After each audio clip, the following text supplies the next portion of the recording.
Hello friends, मैं आपका दोस्त राहुल राजपूत एक बार फिर से आपका स्वागत करता हूं आपके अपने चैनल ईरा स्टडी में। दोस्तों चलिए आगे चलते हैं। चैनल को सब्सक्राइब कर लीजिएगा, बेल आइकन को प्रेस कर लीजिएगा जिससे मेरी वीडियो आपको मिल सके सबसे पहले। मेरे चैनल पे टैली का कोर्स चल रहा है, इस पर आज मैं वीडियो डाल रहा हूँ जिसमें मैंने पिछली वीडियो में आपको बताया था कि भैया किस तरीके से टैली के अंदर कौन कौन से लेजर मेंशन होते हैं। तो टैली के अंदर ये कुछ 28 ग्रुप्स और 2 laser, 28 group plus 2 laser mention होते हैं। ठीक है, तो इनके एक एक ग्रुप को हम डिटेल में पढ़ेंगे कि ये क्या होता है, किस लिए यूज़ करता है, कब हम इसको किसी लेज़र का इसके अंदर कैसे डालेंगे, क्यों डालेंगे। मैं कोशिश करूँगा कि अपनी इस पूरी वीडियो में आपको पूरे के पूरे 28 लेज़र समझा सकूं, बता सकूं और बहुत अच्छे से डिटेल में समझा सकूं, ताकि आपको आगे चल के टैली के अंदर जब कोई लेज़र बनाना पड़े और डालना पड़े कि इसको किस ग्रुप में डालना है तो आपको आसानी हो। तो ये वीडियो मोस्ट इम्पोर्टेंट है, पूरी वीडियो एंड तक देखिएगा। ठीक है दोस्तों, चलिए आगे चलते हैं। तो पहला है हमारा बैंक अकाउंट। अब भैया बैंक अकाउंट, तो बैंक अकाउंट का मतलब कि जब भी हम कोई भी लेज़र बनाएंगे टैली के अंदर, क्या लेज़र बनाएंगे। मान लो हमने बनाया कि भैया HDFC बैंक में अकाउंट है और उसका लेज़र बनाया, तो उसको ग्रुप में कौन से में डालेंगे, बैंक अकाउंट्स के अंदर। HDFC से कोई लोन ले रखा है, कोई OD है, कोई CC है, ठीक है, तो उसको हम किस में डालेंगे, bank OCC account, bank OD account.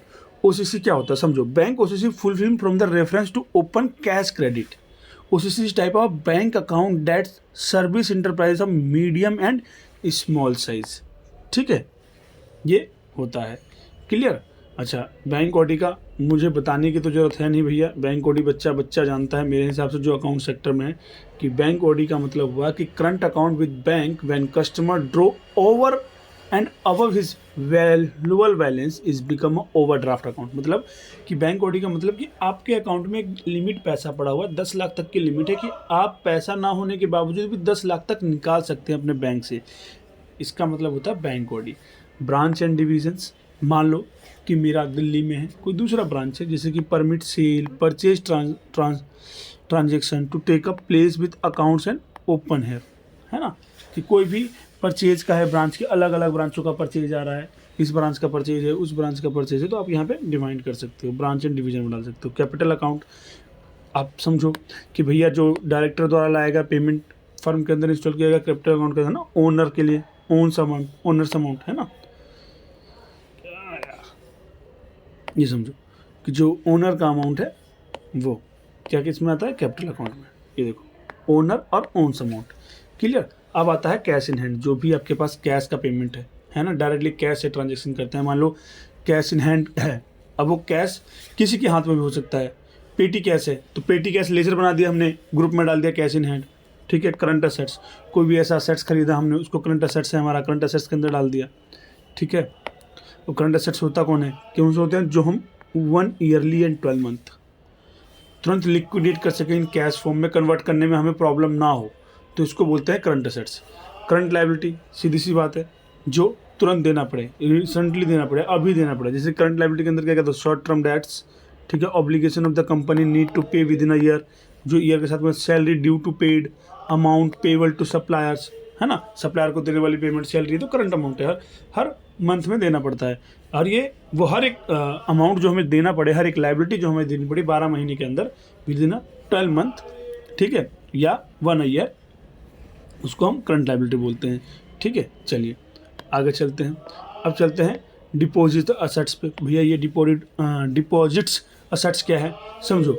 Deposit contain fixed deposits, security deposit या any deposit made by the company. मान लो कंपनी ने कहीं पे कोई टेंडर के लिए अप्लाई किया और वहाँ पे कोई एक सिक्योरिटी जमा करी, टेंडर अमाउंट जमा किया कि भैया ये टेंडर आपको तब मिलेगा, तो वो जो टेंडर अमाउंट का जो हेड बनेगा कि बेंगलुरु में कोई गवर्नमेंट ने टेंडर निकाला, उस टेंडर के लिए हमने पैसा जमा किया है, तो अब वो हमारा एक डिपॉजिट असेट्स है, तो इसको बताओ कहाँ डालना है, तो आप उसको डिपॉजिट असेट्स में डालोगे।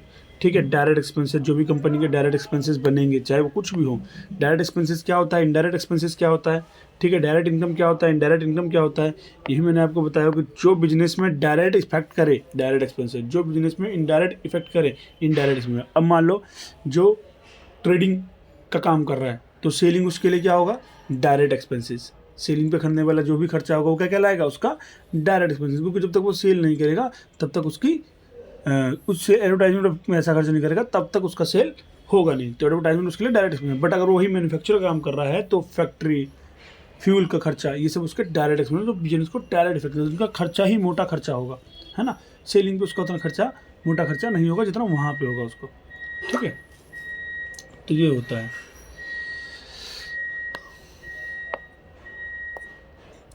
अभी समझो कि यहाँ पे आ गया ड्यूटीज एंड टैक्सेस, ठीक है। एक्सपेंसेस डायरेक्ट, ठीक है, सीधी सी बात है। ड्यूटी एंड टैक्सेस, जो भी टैक्स होगा, CGST, SGST, TDS, TCS, ये सब किस में आएगा, ड्यूटीज एंड टैक्सेस के अंदर, ठीक है।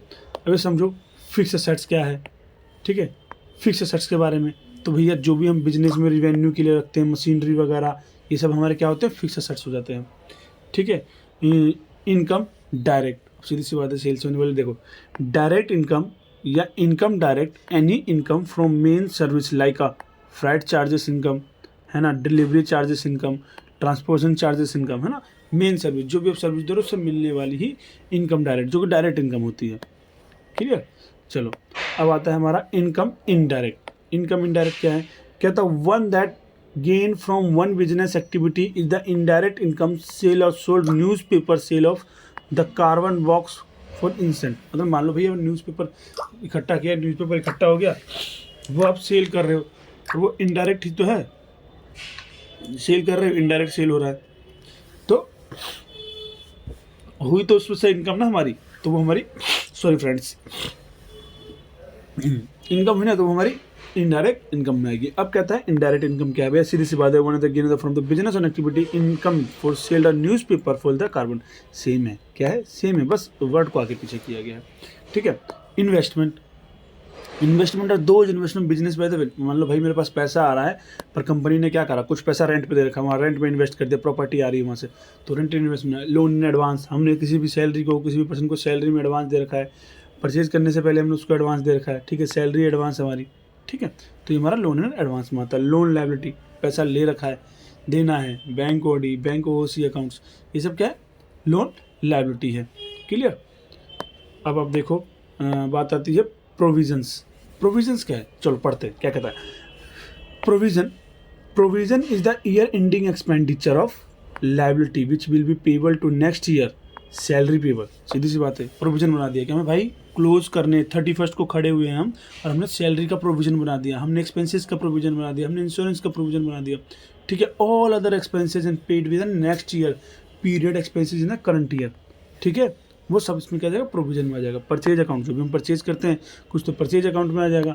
रिजर्व एंड सरप्लस, जो भी हमारा प्रॉफिट हुआ, जो भी हमारा प्रॉफिट हुआ उसको जो भी हम सबमिट कर रख रहे हैं रिजर्व एंड सरप्लस में आ गया ना। Reserve and surplus from the on market for the specific purpose which the company intend to use in future, the surplus with the profit for the company raised, है ना। Surplus क्या होता है, profit होता है कंपनी को उठाने के लिए। रिटर्निंग इनकम, कोई भी आपका रिटेनेड इनकम है, जैसे benefit return earning in the cumulative profit loss corporate laces dividend paid the share holder.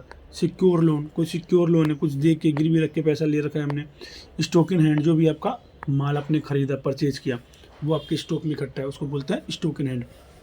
दोस्तों चैनल को पूरा देखने के लिए, यहाँ तक देखने के लिए धन्यवाद। अगर आप यहाँ तक मेरी वीडियो को देख रहे हैं, डेफिनेटली मेरे आपको अच्छा लग रहा होगा तो चैनल को सब्सक्राइब करना, बेल आइकन को प्रेस करना मत भूलिए। ज़्यादा से ज़्यादा लोगों को शेयर करिए जिससे कि उनको भी ये कोर्स करने को मिल सके और प्रॉपरली समझ सके मेरे साथ, ठीक है दोस्तों। तो अब चलते हैं हम संडे डेटर की बात करते हैं कि भैया संडे डेटर क्या है। संडे डेटर समझो, संडे डेटर का मतलब और संडे क्रेडिटर का मतलब संडे क्रेडिटर, संडे डेटर क्या है। संडे क्रेडिटर जिससे भी हम माल खरीद रहे हैं, पैसा देना है, हमारी लायबिलिटी है, वो एक इंडिविजुअल व्यक्ति जो कि संडे क्रेडिटर कहलाएगा। जिसको भी माल बेच रहे हैं, इंडिविजुअल भी हो सकता है, फर्म भी हो सकता है, पार्टनरशिप भी, तो ठीक है, कंपनी भी हो सकती है, तो हमारा संडे डेटर कहलाएगा। संडे क्रेडिटर, संडे जिसको माल बेच रहे हैं संडे डेटर, और जिसको माल खरीद रहे हैं संडे क्रेडिटर। यहाँ पे परचेज वाला, यहाँ पे सेल वाला, ठीक है, क्लियर। चलिए अब आगे चलते हैं। हमारा सस्पेंस अकाउंट, भैया नहीं समझ में आ रहा है। Suspense account is a balance sheet item and expenses account. Even the suspense in the it name should be open under revenue groups. Indirect expenses not under suspense account in the groups.